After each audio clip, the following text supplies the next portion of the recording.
I was arguing with our program manager whether we should respond on the question around secular state. And I think that's based on our experiences doing disaster response. Because sometimes we've seen where perhaps faith has often become a barrier to accessing humanitarian support.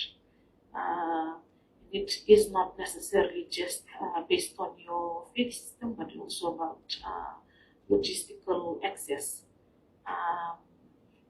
Faith-based organizations have clear access into their own communities and have often, despite the humanitarian principles we hold and some of the standards that we often use, some of these services are often prioritized for members of a particular faith organization.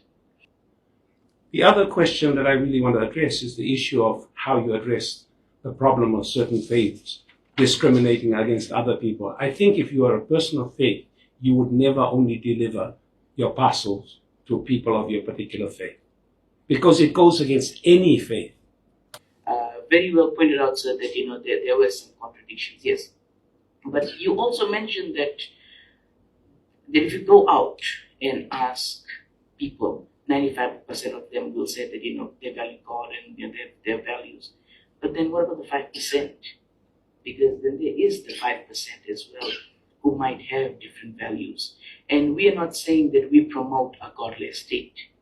When you use the word secular, it doesn't always necessarily mean, to my understanding, that it is a godless state.